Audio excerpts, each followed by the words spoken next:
Now, WJC's Purple Playbook, brought to you by M&T Bank. This is Purple Playbook. I'm Alex Glaze. A big week here in Baltimore. The Jesse Minter era officially underway. Joining me as always, two-time Super Bowl champion Torrey Smith. Torrey, this is the start of a new chapter of Baltimore football. Yeah, it's completely new, and it's something that this area is not used to. For myself, I was able to be used to it just a little bit when I went to San Francisco for those 2 years, and we had a new coach both years.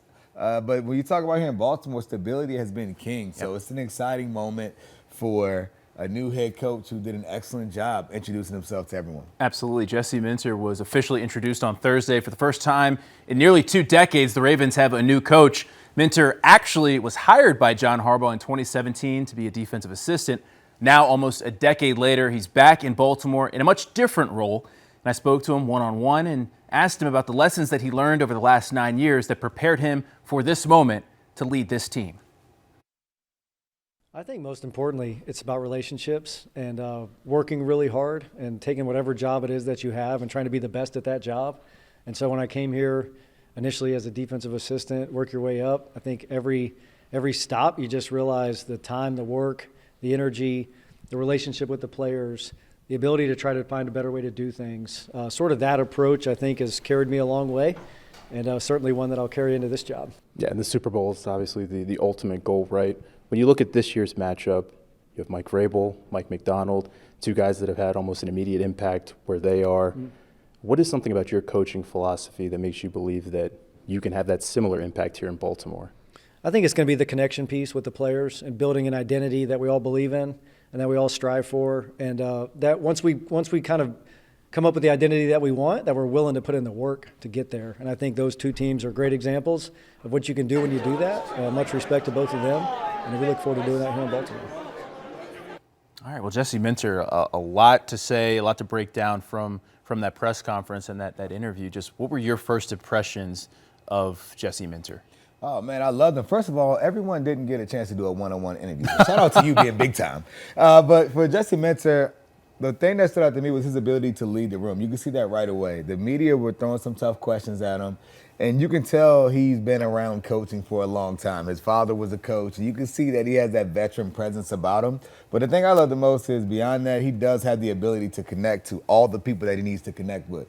People overestimate what it takes to be a head coach. And what I mean by that is, just because you're a great guy, X's and O's, that does not mean you'll be a great head coach. You could be a good coordinator, not necessarily a great head coach, because the role of the head coach is like the CEO, right? You have to be able to set the vision, hold people accountable to it, have a high standard, and trust people that are going to deliver it, and they believe you. He showed right there in his press conference alone that he has that ability, and his philosophy is one that's going to be able to carry over. And valuing the relationships. That's what stood out to me. He just kept going back to relationships and relationship building as one of his pillars. And that's just something that I don't think a lot of people consider when you're talking about a guy that, like you said, has to lead a team and lead them in one direction. Yeah, and that's it. Like, literally, it's all about relationships. I can tell you firsthand, I've been around a lot of coaches that are great coaches by X's and O's, and some of them still continue to get jobs. But they are absolutely awful leaders. And that's why some of them will never have the opportunity to be a head coach. And that's why you've seen some guys that you're like, man, how is he struggling as a head coach? One, the roster may stink. Let's be fair there. However, in some cases, it's literally the fact that they can't command the room. And so a guy that has the ability and talent, X's and O's wise, and has the ability to lead, is truly special to see. All right, well, let's get to know Jesse Minter a little bit better. He's got nearly 2 decades of coaching experience, and Eric DeCosta spoke about Minter starting from the bottom. If you look here, Torrey, back in 2017, he came to Baltimore as a defensive assistant, but now you see all the stops in between there. Had some stops in college. Vanderbilt was a defensive coordinator in 2021, then took the job in Michigan as defensive coordinator where he won a national championship. And he's been in LA for the past 2 seasons as the Chargers defensive coordinator, and obviously has done some great things there that's led him back to Baltimore. Just what stands out to you when you look at Jesse Minter's resume? I think he's had the opportunity to experience a little bit of both at college and in the NFL. What people have to know is that there are 2 high levels of football, but the games are completely different. And when you're a guy that, you use the word innovative, that's what you're starting to see out of a lot of coaches. And he actually said it multiple times when he was talking about who he wants to hire. when you see coaches like that, it typically, when they say that, they're really talking about what things you're doing differently and the different things that happen at the college level. And he had the opportunity to step there, do very well. He's up to date with the trends. So he understands what's going on in this game. He understands how to connect with kids. If you can connect with the 18-year-old, right, that's trying to get to it, you can connect with an adult. And he's had that balance and he's had the experience. And I love when he expressed how he's grown from a guy in the back office that wasn't really very vocal to understanding his role and being comfortable in leadership. That was probably my favorite part of his press conference. Absolutely, and he spoke a lot about Lamar Jackson. We're going to get to that in a couple minutes, but also talked about wanting to bring a Super Bowl back to Baltimore. I know it's only been a couple days in this new Jesse Minter era, but do you think he's a guy that can bring a Super Bowl to Baltimore? I think he can. I really do. And the reason why I'm saying that is just simply because he has the ability to lead. I may be one of the more simple guys ever when it comes to understanding what a head coach has to bring to the table. Can you lead? If you can lead, you can get a good coordinator, right, for offense, defense, and special teams. You can do that. But does your team trust you when you're up front? Is your team going to want to fight and compete for you? That's the thing that most people don't understand. Even when we talk about these great coaches, you can't show me a great coach without showing me a great leader. And that gives me hope, understanding what he was able to do, X's and O's. My question to you, though, as a player, there's 7 guys that are on this roster that were here when Jesse left. In 2020, he left as the defensive backs coach, but they remember him as that. Marlon spoke on his podcast and said, it's going to be weird, having a guy back in the building. I know him as the safeties coach. He's the head guy now. Would that be difficult for you, for someone who you saw as in a different role now coming back years later? You're still here, but now they're coming in as they're the head guy. Yeah, I think it depends, right? For me personally, I was raised on respect. So if someone's in a position, I'm going to give them the respect that they've earned. Clearly, he left, went away, did his thing, did very well, right? What you're able to see oftentimes in this league is like people want to see what you accomplished. And in his case, he wasn't just a guy that did absolutely nothing and came there. He's coming off of being one of the top coordinators in the league, and people saw that. And so, yes, he's earned his way into his seat. So as a player, it's definitely tough when you see somebody growing on up, but I look at it and I think about it. I've had the opportunity to be another guy here. Denard Wilson, defensive coordinator now for the Giants, was here as a DB's coach in Baltimore and was just recently in Tennessee. He's now going to be D coordinator for Harvard. Well, when I was at Maryland, he was a GA, holding up scout cards, drawing scout cards, right? People have to move forward. So if you respect the work that they put in and understand that they pay their dues, you'll respect them as a whole. That also tells you're the old guy if you've seen someone climb those ranks. Oh, my gosh. There's so many guys that are coaching at high levels that I'm like, oh, my goodness. Like, I remember when you were. Yes. All right, we're going to take a quick break. When we come back, we're going to talk more about Jesse Minter and his relationship with Lamar Jackson. You're watching Purple Playbook. This is the Purple Playbook, brought to you by M&T Bank. The winning prognosis, brought to you by LifeBridge Health. Care bravely.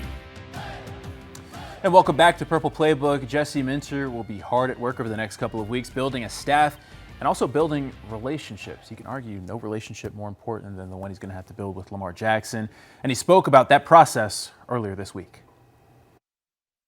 Relationships take time, and so you don't become the head coach of the Ravens and expect to have a deep relationship with anybody. So those take time. We've been working towards that already. We've had wonderful conversations. Look forward to many, many more.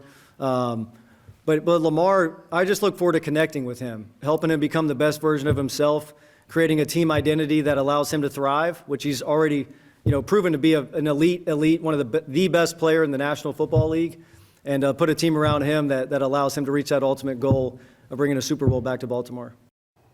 That relationship between the head coach and quarterback, really important. But how important is it when the head coach isn't calling the offense? Jesse talked about calling the defense. We know he's going to do that.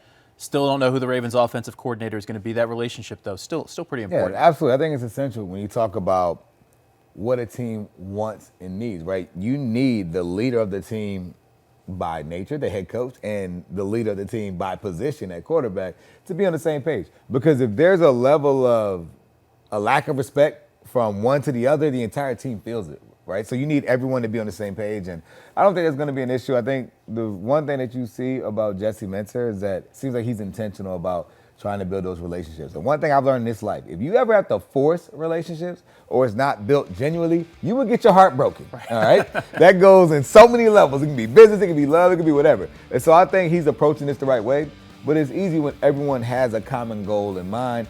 This is how we're going to get it done. Let's make sure we have you invested. And I think it's going to work out. Yeah, I mean, I can only speak for myself, right? Like, I built my relationship with Q. We went out golfing, and all of a sudden, now that's my guy. I'm still waiting for you to invite me out on the fishing boat, So, working on that out there. But is it tougher to build that relationship when the quarterback's not around? Lamar's not here. Jesse made it clear he's going to be here as he works to kind of build that staff. You think it's going to be tough to build that relationship through Zoom, text? You got to see him when you see him, right? You got to understand how Lamar works a little bit, right? Lamar has won 2 MVPs by doing the offseason his own way.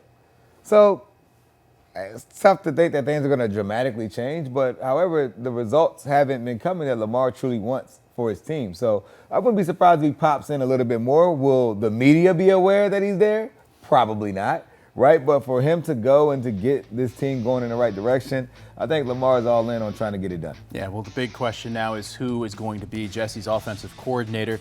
He talked about wanting someone who's creative and innovative. Just what are some of the qualities you think an offensive coordinator for the Ravens needs to have?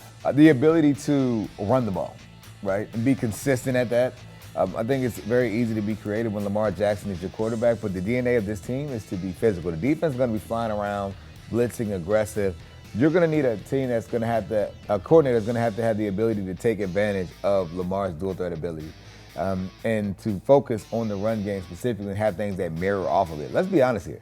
The offense for the Ravens has been near the top of the league over the past few years. You see all of the stuff with Coach Monken being hired by the Browns. Right. It puts you to see it from a completely unbiased view. Like, man, that coach right there, if you look at the numbers that they're putting out there, like, that's a bad coach. But when you look at bad in a good way. And now you're sitting here and you're talking about from fans here. You're like, oh my gosh, he's not. It's like, hey man, sometimes fans, you don't know what you got till it's gone, right? But I think for Lamar Jackson, to have a guy that's balanced and really kind of playing the Raven way, I think it's going to fall into, you kind of hear the hints of, I heard innovative, right? That's going to have to be a guy is not predictable, right? He's up with the latest trends. So I think they're going to get someone here that really allows Lamar to shine and keep the game simple.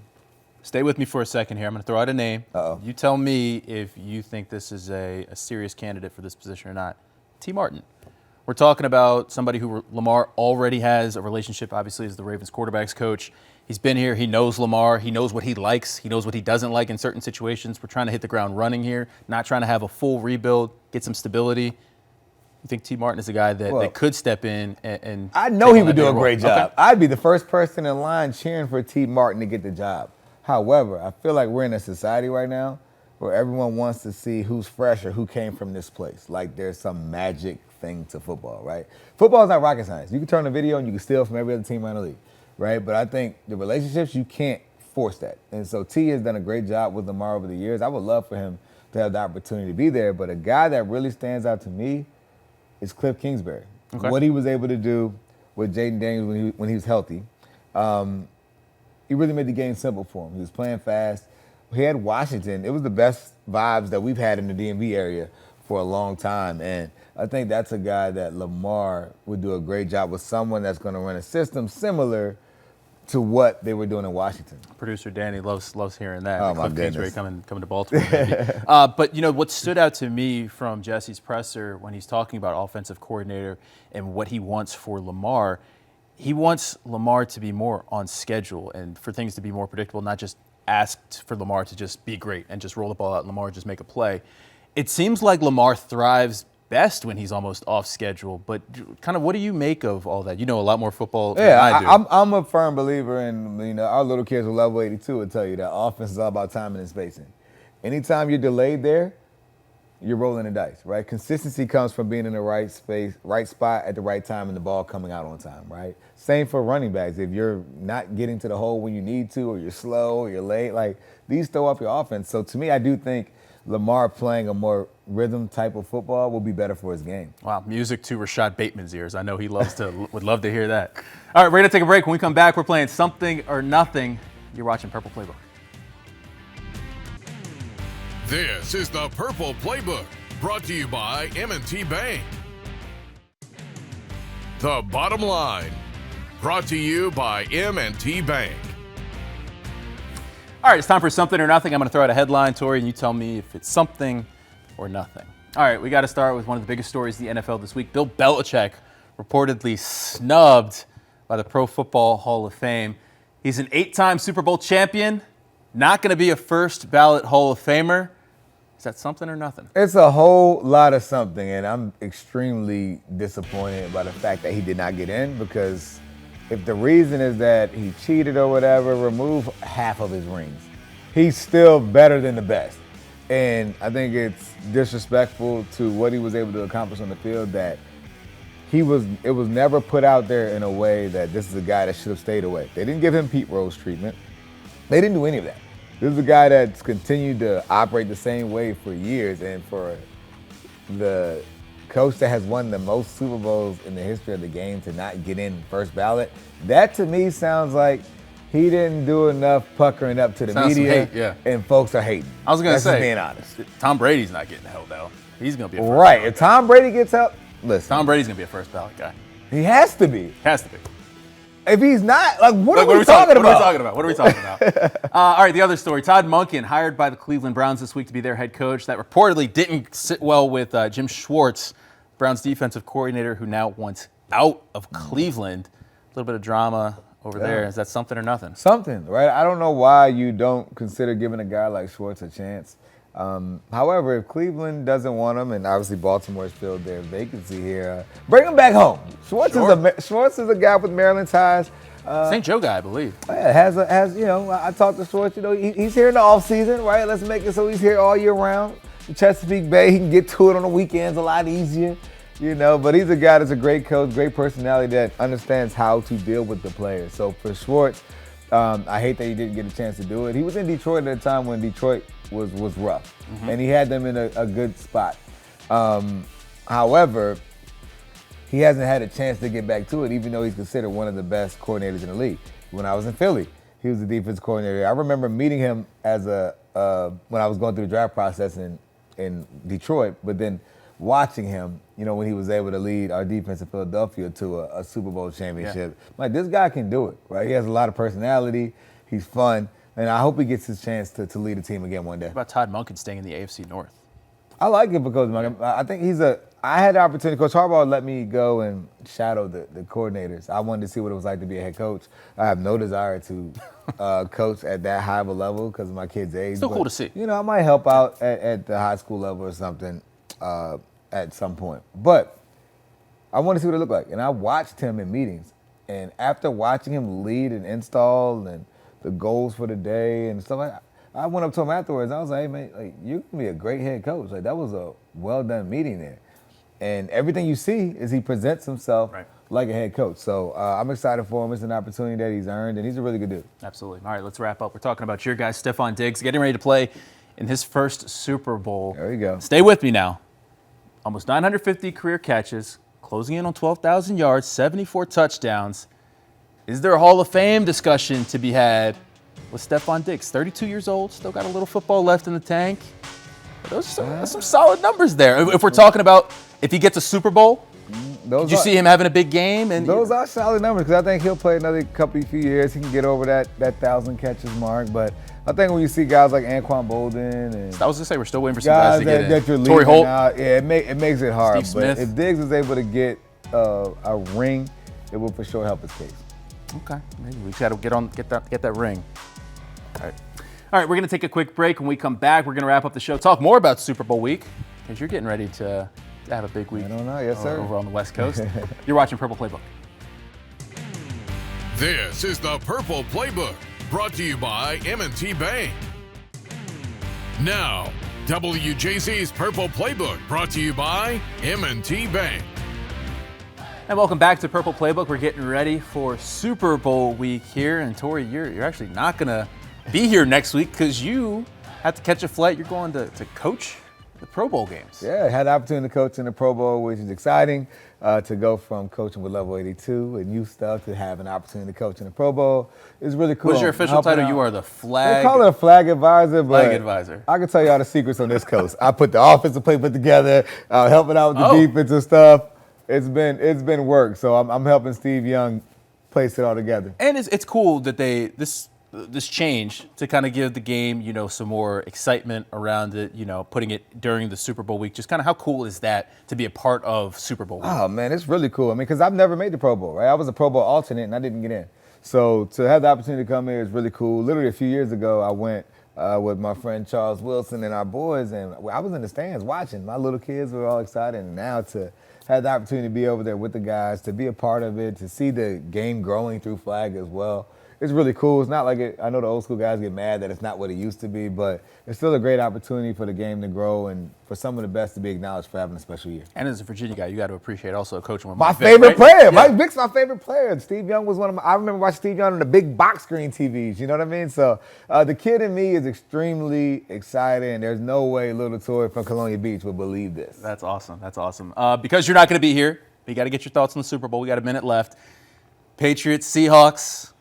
How do you see this one shaking out? I want to say the Seahawks are going to dominate them because the Patriots have been playing awful. And they've 2 been weeks to winning. prepare if Vrabel's going. But now all of a sudden, this Patriots team is going to look like the best Patriots team we've ever seen because that's just how it works, right? They've been stinking it up, shouldn't have won, shouldn't have moved on, and then now, boom, they go out and they get it done. So I'm going to roll with the Patriots in this one. Okay. And it's for one reason only because everyone knows I really want the Patriots to fail at everything in life. However, Stephon Diggs, for what he's been through in his last year, recovering with his knee, that's my little brother, loving to death, man. And I want him to have this moment to win. And to win a Super Bowl after coming off a year where people writing you off, that'd be a storybook. It's not the ending for him, but a storybook chapter for him. Awesome. Well, have a great time down during Super Bowl week, coach the Pro Bowl. I'm going to be here next week. Torrey gets a week off, I guess. You're watching Purple Playbook. I'll be back next week. See you there.